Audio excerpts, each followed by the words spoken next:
President Trump's executive order on Friday set off protests nationwide, and tonight we clear up widespread misconceptions and misreporting, fake news, on the action intended to prevent more terror attacks right here at home. First, this from the president today.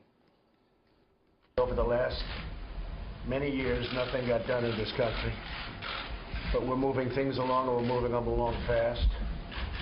We actually had a very good day yesterday in terms of Homeland Security.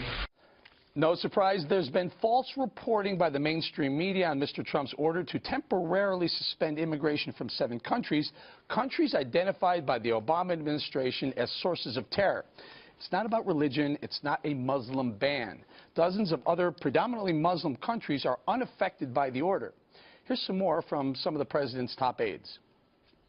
This is an authority that has been used repeatedly in the past. President Obama suspended the Iraqi refugee program for 6 full months after 2 Iraqi refugees were implicated in an al-Qaeda plot in Bowling Green, Kentucky. Our job was to take the current assessment, start there, and then create a 90-day window to come up with a new assessment to put into place. These 7 countries, what about the 46 majority Muslim countries that are not included? Right there, it totally undercuts this nonsense that this is a Muslim ban. Perhaps we need to take it further, but for now, immediate steps, pulling the Band-Aid off, is to do further vetting for people traveling in and out of those countries. Now, I agree with the president. Entering the U.S. is a privilege. It's never been a right. I'd say this is a good start, this EO. It's a good first step, but I would go even further. Pakistan, Saudi Arabia, even North Korea, hotbeds of terror. Again, that's just my opinion. Well, here's another opinion from former President Obama, who chimed in on the protest, his spokesman issuing this statement, quote, "American values are at stake. The president fundamentally disagrees with the notion of discriminating against individuals because of their faith or religion." KG, I got to start with you. I mean, the former president doesn't even understand this executive order. Nowhere in that order did it say discriminate against someone because of their religion. No, not a single line. Right, but that's the narrative coming out of it, right? That people are saying it's Muslim ban, that this is discriminatory on its face, and then you had the federal judges acting to try to stop it. But those, I believe, will not withstand an appeal. Those are going to fall because they're narrowly tailored, they were specific, and at this point I think it's going to be able to go forward. Sure, is it something that they should have been a little bit better in terms of the rollout on it, so there wasn't, you know, the scenes? I don't like to give the press an opportunity to then run footage all day long of distraught family members, people separated from a father when someone's about to give birth. That's bad optics. No one would deny that. So what do you do to make sure that the messaging is on point, that everyone understands where it's coming from? And specifically, you didn't see any of the mainstream media talking about the fact that these countries were already on the books from President Obama. That, I think, is a strong point in their favor, to say this wasn't something that arbitrarily that President Trump came up with to try to be punitive to these countries versus others. These are countries already that were on these existing lists to watch out for people coming in, terrorists that might do us harm. So there's a way to get this done right. I think they're trying to address some of those concerns and make sure that the wrong people aren't caught up in this web. And Dana, the 109 out of the 109 people caught up out of 325,000 were caught up because they were in transit already. They were on their way and they weren't allowed in. Now the administration says the reason why they didn't give a week or 2-week heads up is because they didn't want terrorists flooding in before the gate closed. Which is not a bad defense. What Stephen Miller, though, is talking about in terms of Iraq, there was an imminent threat. There was a specific incident. There was a problem in Kentucky where they found the guys, and then that's why there was that temporary 6-month thing. And now, if the Obama administration had this list of 7, in the transition, did the Obama administration suggest that maybe there needs to be additional security with these 7 countries with this particular issue? I don't think they said that. If they had, I think that Sean Spicer might have put that forward today. I agree with Kimberly, and I have Dana's rule of communication that I just actually, it's always been my rule, but I didn't know it had a name. And it's called more is less. Okay? More communication means less confusion. So on the back end, after watching all the news coverage over the weekend and some of the broadcast networks last night, I have to say, I have not seen coverage like that since Hurricane Katrina. Yeah, no and meaning that you have pictures of you cannot talk away the photographs. during Hurricane Katrina, like, I'm not comparing it that these are the same two things. Obviously, people died in Hurricane Katrina. But when I'm talking about the video, and it's wall to wall, and the spontaneous protests, or maybe they're not spontaneous, maybe they're paid for by all these people, everything is just so confused. But with a little bit more communication on the front end, they wouldn't have to be cleaning it up on the back end. And then suggesting that people who were confused had some sort of malintent and that they want to hurt the administration. Like, it was actually pretty confusing until they started to explain it later. Well, Dana points it out. If you watch the evening news over the weekend, in fact, it was completely, I heard Muslim ban, I heard travel ban. It was fake news. We saw fake news for the whole weekend. Wow, I don't know how this has turned into an attack President on the Obama media. President Obama made fake news. I don't think so. I mean, to me, what happened here, and I agree, there was not only a bad rollout, it was a lack of proper process for how it was put in place, because they never went to the people at Homeland Security, the State Department. They never went to anybody, even in the intelligence agencies, and said, what do you think about this, and what would be the practical effect? And let's make sure we're all on board. According to the news reports that I saw, and it wasn't fake news, Eric, the Director of Homeland Security nominated and confirmed, Mr. Trump's own guy said he was on the phone hearing about it when Trump was signing it. So, I mean, to me... General Kelly. Yeah, General Kelly. For the reason stated, what good they reason? They didn't want to give a That's a a week, ridiculous... You can't tell your nominee.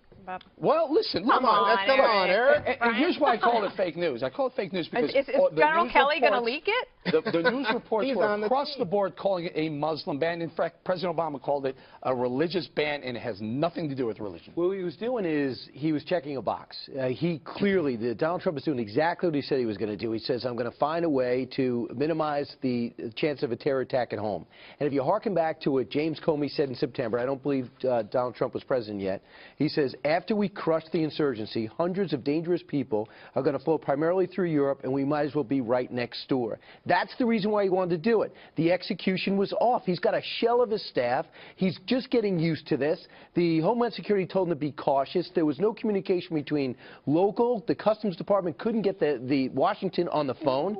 So the execution was off. 109 people So what delayed you're for going a to do couple is you're going hours. to Why is slowly, that such a bad thing? you're going to slowly watch this dissipate. Tomorrow it's going to be all about the Supreme Court justice, and this thing will come in order. He's checking a box, but this got out of control. He also has to get used to the fact that there are people working, but there are people working against everything he does. There's anything wrong with that? It's a massive change in immigration policy, and they implemented, frankly, not bad with. How did it look? Well, it doesn't matter how it looked. You know why it looked bad? Because the mainstream media did exactly what Dana said and took cameras to every single airport where there were protests. They happened, Eric. It's real news. You can't make stuff up and live in your own reality. The strong arguments are... When you frame it one way, Juan... I'm not framing it anyway. Not you, I'm saying the media framed it one way. No, but I don't think they went far enough. How's that? We are media, okay?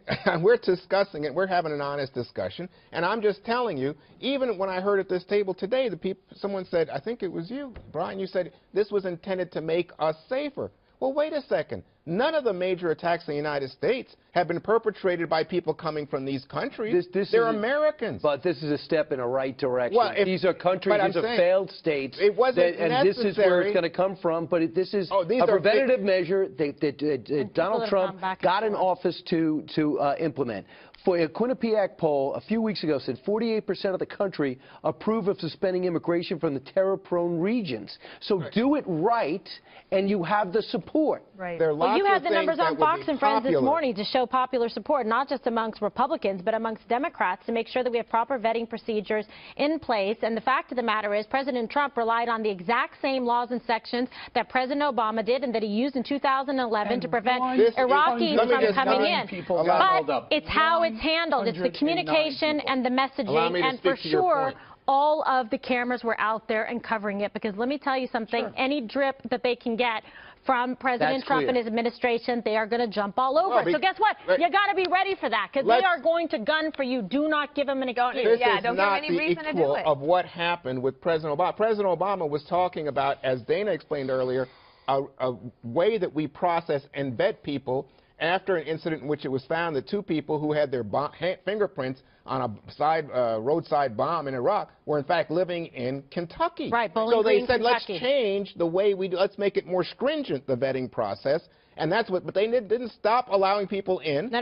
They never Suspended the stopped. Iraqi refugee They did program not. for 6 When months. They did not. I believe They did not. I believe that you believe that That you he's would right? feel better.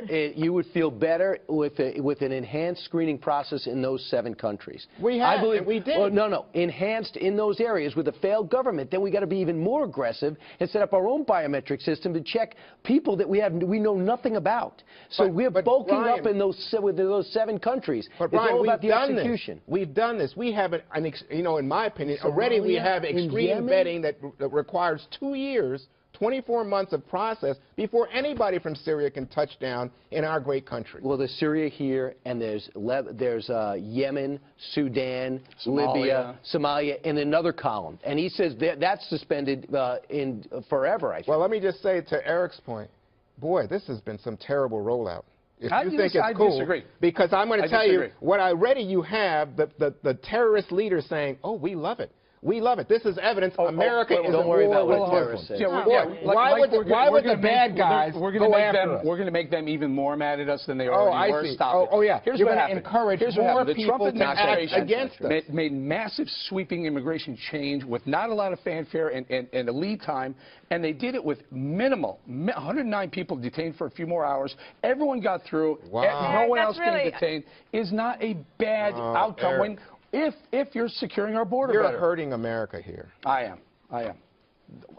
Go ahead, Okay. Dan. Yeah. Well, I disagree with that characterization, but I do think there's one other thing that they can do that can help, and it doesn't necessarily have to do with the media, and that is offer a closed door, no phones allowed, background briefing for members of Congress, especially those that are on your side, to consider a Republican briefing where you send up Mr. Bannon or Mr. Miller up to the Hill, no phones allowed, and explain what you're doing so that people aren't caught flat-footed. And then, because the other thing that's going to happen, in addition to what Kimberly was saying, is that why give them any rope to hang you with? No. One of the ways that you can prevent that is to utilize your allies on the Hill so that they're not put in a position of saying, do you disagree? And on the question of the green card holders, that was extremely confusing.